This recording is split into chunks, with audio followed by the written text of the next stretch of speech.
Bonjour à tous et bienvenue dans les tutos de Scanmag. Dans une première vidéo, nous avons vu comment créer une route.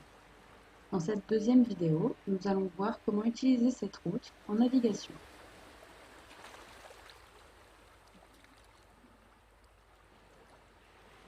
Je fais un clic droit sur un waypoint, je sélectionne le nom du waypoint et je clique sur Naviguer vers. La fenêtre de contrôle de navigation apparaît. Je m'assure que les deux cases soient cochées et je clique sur OK. Le couloir de route apparaît.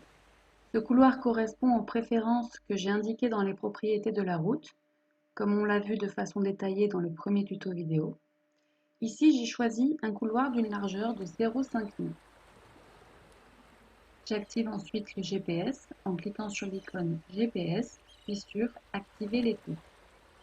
On est donc en situation de navigation, avec le bateau qui se déplace à l'écran sur la carte à une vitesse temps réel. La fenêtre que vous voyez en haut à droite est un outil très utile, NMEA Playback, qui permet justement de rejouer vos précédentes navigations à la vitesse que vous souhaitez.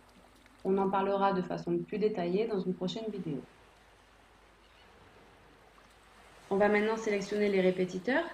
Donc un répétiteur, qu'est-ce que c'est? C'est ce qui va permettre de répéter les informations de vos capteurs à l'écran. Donc ici, on a choisi les répétiteurs qui correspondent au GPS et au suivi de route, et c'est ce qui va nous permettre de voir les écarts de route. Une fois que j'ai fait la sélection de mes répétiteurs, je peux afficher cette sélection en cliquant sur cette icône. Même chose si je veux les faire disparaître.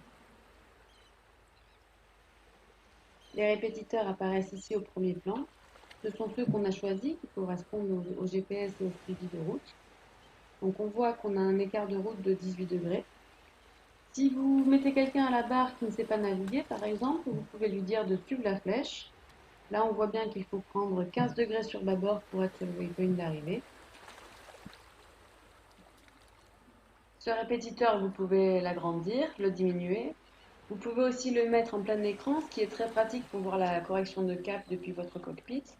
Et c'est valable pour tous les répétiteurs qui sont configurables. Vous avez donc une première information de correction de cap. Si vous naviguez au pilote automatique, c'est cette même information de correction de cap qui est envoyée au pilote automatique. Nous avons vu les informations données par les répétiteurs. On a également d'autres informations à l'écran, avec la ligne de foi fond, qui est représentée par un trait noir épais devant le bateau. Et dans la continuité de cette ligne, on voit la ligne de foi qui est graduée en temps. Vous pouvez modifier les paramètres de la ligne de foi en cliquant sur l'icône correspondante. La ligne de foi peut être graduée en distance ou en temps. Par défaut, elle est graduée en temps toutes les 15 minutes. Ici, on a choisi une graduation toutes les 10 minutes et une distance totale de la ligne de foi de 10 000. On a donc une petite coche toutes les 10 minutes qui nous permet de voir d'un seul coup d'œil où l'on sera dans 10 minutes. Vous pouvez aussi mettre un cercle d'incertitude autour du bateau. Ça vous donne une notion d'échelle immédiate. Ici, on a choisi un cercle de rayon 150 mètres.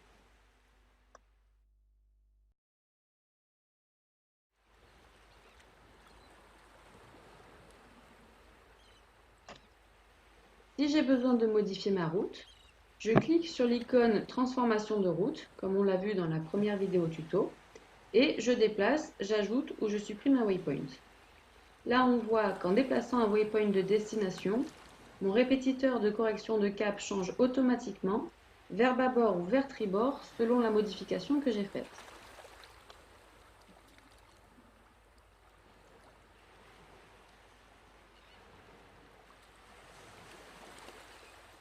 On va provoquer maintenant un cas de sortie de route pour voir le déclenchement des alarmes. Dans cet exemple, on va accélérer par 10 la vitesse réelle du replay pour que la vidéo reste assez courte. Donc, dès que le bateau sort de sa route, on voit tout de suite que les alarmes arrivent dès qu'il sort de sa route ou qu'il dévie de son cap. Alors pour commenter ces alarmes, on va mettre la vidéo en pause. On voit qu'on a deux types d'alarmes qui se sont déclenchées. Ce sont les alarmes de sortie de route et d'écart de cap. Donc on a une première alarme de waypoint. Chaque alarme peut avoir un son de type buzzer ou un autre son de votre choix. Donc cette première alarme de waypoint est due à une erreur de cap de plus de 40 degrés. Donc pour rappel, tous ces paramètres sont modifiables dans les propriétés du waypoint de la route. Là, on avait choisi une tolérance de 40 degrés. L'alarme de waypoint s'est donc déclenchée pour qu'on corrige le cap. La deuxième alerte, c'est celle de l'écart de route. Ça veut dire qu'on est sorti du chenal de la route. Vous voyez que si on zoome un peu, on voit bien qu'on est sorti du chenal, donc il se met en alerte. De la même façon que les alarmes de waypoint, vous pouvez associer un son à cette alerte d'écart de route. On va maintenant voir un autre aspect de la sécurité avec la création de zones de danger. Donc pour créer une zone de danger, je sélectionne l'icône zone. Je fais autant de clics que nécessaire pour créer le périmètre de ma zone de danger et je termine par un double clic. La fenêtre de propriété de zone apparaît. Je peux choisir mes paramètres. Si vous choisissez de mettre une alerte à moins d'1 000, de la même façon que les alarmes d'écart de route et d'alarme de waypoint, vous serez averti si vous approchez à moins d'1 000 par l'ouverture d'une fenêtre, par un son qui va se déclencher et également la zone qui va se mettre à clignoter sur la carte. Vous aurez également une deuxième alerte si vous pénétrez dans la zone et enfin une dernière alerte en sortant de la zone. Autant dire que vous pouvez sécuriser votre navigation au maximum selon vos préférences. Ici, on a créé une zone de danger, mais vous pouvez également créer une zone de mouillage, une zone de pêche, et vous avez la possibilité d'y associer des photos, des liens vers un site web, et tout un tas d'options supplémentaires que vous pouvez consulter directement dans la documentation de ScanNav. En résumé, avec ScanNav, vous retrouvez vos habitudes de navigation sur carte papier avec les avantages du numérique, comme l'affichage automatique des cartes, la connaissance de la position exacte de votre bateau en temps réel, l'accès à toutes les indications de navigation en simultané, le déclenchement d'alarmes aux endroits souhaités et selon vos préférences de navigation, l'estimation de votre future position en un coup d'œil et bien plus. Merci à tous pour avoir suivi cette vidéo. Et pour finir, je vous invite à partager, liker cette vidéo et vous abonner à notre chaîne YouTube pour être averti dès la parution de prochains tutos. Bonne nav à tous!